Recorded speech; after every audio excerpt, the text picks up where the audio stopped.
Corona को लेकर जो यादें हैं वो भयावह हैं। जिस तरह की तस्वीरें अस्पताल के अंदर या बाहर हमने देखी हैं, दुनिया भर में देखी, ना सिर्फ भारत में, वो वाकई दर्द विदारक है। वो सवाल खड़े करती हैं और तैयारियों को लेकर आगाह करती हैं।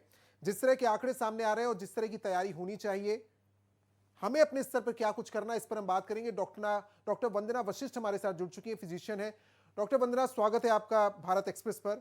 मेरा पहला सवाल आपसे, जो इस समय आंकड़े आ रहे हैं, आज 6,000 के ऊपर केस आए हैं 6 तारीख को, और 5 तारीख को भी 5,535 केस आए और दोनों दिन ही 13 लोगों की जान भी गई है कोविड की वजह से। जो नया वेरिएंट है और जिसको लेकर आगाह भी किया गया आईआईटी के प्रोफेसर की ओर से कि 20,000 केस भी आ सकते हैं मई में, कितना बड़ा खतरा देखती है आप नए वेरिएंट को लेकर और किस तरह की तैयारी आप देखती है? आपको लगता है कि इस खतरे से निपटने के लिए हम तैयार हैं? भारत एक्सप्रेस टीवी के सभी दर्शकों को मेरा नमस्कार।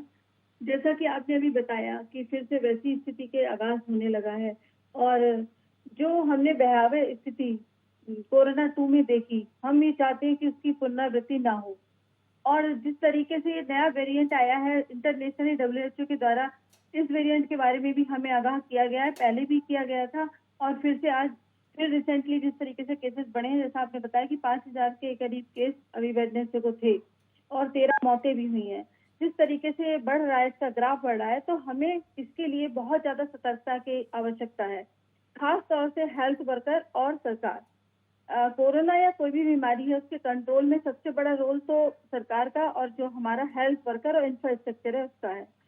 खास तौर से अगर हम देखें, जो हेल्थ, चूंकि मैं एक फिजिशियन हूँ, मैं डॉक्टर हूँ, तो मैं चाहती हूँ कि जो फेज हमने कोरोना की, जो परेशानियां हमने पहले फेस करी, वो परेशानियां अब हमें ना फेस करनी पड़े, खास तौर से इंफ्रास्ट्रक्चर के लेवल पे।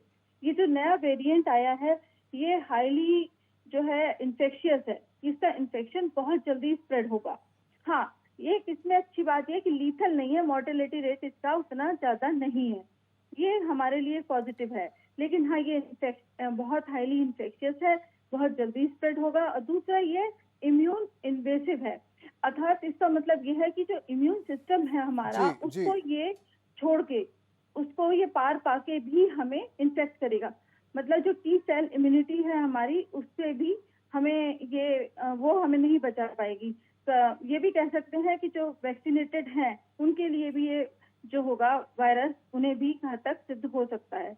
तो ये डॉक्टर जो वंदना, ये वेरिएंट जो है, आप बात कर रहे हैं इसके इसके संक्रमण को लेकर मैं इसी पर सवाल आपसे करना चाहता हूं, क्योंकि जब पहली बार या दूसरी लहर में हमने देखा, उस समय वैक्सीन हमारे सामने नहीं थी। वैक्सीन कितनी कारगर होगी, इसको लेकर सवाल थे। बूस्टर डोज भी उसके बाद आया, जो लोगों ने बढ़ चढ़कर हिस्सा लिया और बूस्टर डोज लगवाया। उसके बाद भी बहुत से ऐसे लोग कोरोना से संक्रमित हुए जिन्होंने वैक्सीन ले रखी थी। क्या वैक्सीन किसी तरीके से इस जो वायरस है उसके खतरे को रोकने में कारगर होगी? आपने कहा कि उनको संक्रमण हो सकता है, या कोई हो असर नहीं सकता होगा है। वैक्सीन का? देखिए, जिस तरीके से कोरोना 2 के बाद हमारे केसेस, वैक्सीनेशन स्टार्ट हुआ और केसेस जो जिस तरीके से केसेस का ग्राफ गिरा, उससे तो हम मानेंगे ना कि वैक्सीनेशन से लाभ हुआ है। अभी तक हमारे यहाँ 22 करोड़ 60 लाख वैक्सीनेटेड लोग हैं जी। और जिस तरीके से हमने उस काबू पाया, कहीं ना कहीं वैक्सीनेशन का रोल है। आप ये तो कह नहीं सकते कि वैक्सीनेशन जो था उससे कुछ नहीं होगा, वैक्सीनेशन से होगा बेशक। लेकिन ये जो वायरस नया वेरिएंट आया है, जो कि XBB 1.16 है, ये थोड़ा सा जो है हमारा जो इनेट इम्यून सिस्टम है, उससे भी बच के एस्केप होके हमें इन्वेट कर सकता है, ये बात है। लेकिन ये इतना लीथल नहीं है, तो बहुत ज्यादा पैनिक होने की तो जरूरत नहीं है।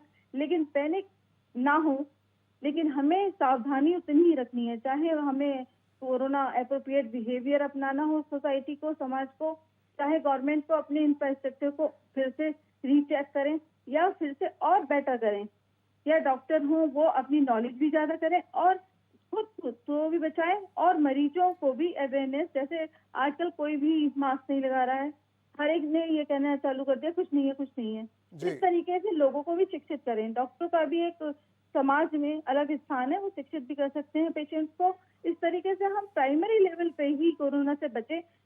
हमारा कोरोना 2 में टर्शरी लेवल जो है बड़ा, जहां वेंटिलेटर उपलब्ध थे, वो फेल हो गया था, क्योंकि जो प्राइमरी लेवल है उसके जो मरीज थे वो ज्यादातर हायर लेवल पे पहुंच गए थे। जिन्हें ऑक्सीजन की जरूरत थी उन्हें ऑक्सीजन मिल ही नहीं पाई और हमारे बेड से पैनिक था, सब में डर था, भैया बेड मिलेगा नहीं मिलेगा। इसलिए हर हर बंदा जिसको भी फीवर हुआ, कफ हुआ, पूरे के पूरे दे रस्ट टू हॉस्पिटल। तो हॉस्पिटलों में बेवजह भीड़ न बढ़ाएं। सबसे बड़ी बात यह है कि कुछ जो इनिशियल सिम्टम है आते हैं, अगर किसी को बुखार आता है, खांसी होती है, तो कुछ घर पे ही होम रेमेडीज से कोशिश करें, किसी फिजिशियन से कांटेक्ट में रहें। जी। खास तौर से अगर आप होम रेस्ट्रिक्टेड रहकर ही अपना थोड़ा बहुत इलाज कर लेंगे, तो वो भयावह स्थिति जो कोरोना 2 में आई थी वो नहीं आएगी। हाँ, ये बेशक मैं मानती हूँ कि आप अपने किसी फिजिशियन से चाहे टेलीफोनिकली, चाहे फिजिकली कांटेक्ट में जरूर रहिए। अपने आप ठीक है। बेवजह आपने जो महत्वपूर्ण बात एक्सपेक्टेशन की कि पैनिक होने की जरूरत नहीं है, एहतियात बरतने की जरूरत है। जो एहतियात बार-बार कहा गया कि मास्क जरूरी, 100 गज की दूरी ये अपनाने की जरूरत है और आप जी, पैनिक ना हो, डॉक्टर्स के संपर्क में रहें और आप देखें कि उस तरह के सिम्टम्स हैं तो लापरवाही ना बरतें। आप आइसोलेट भी हो जिससे कि आप दूसरों को इस संक्रमण ना फैलाएं, अपनों को या अपने बाहर के लोगों अपने को भी। परिवार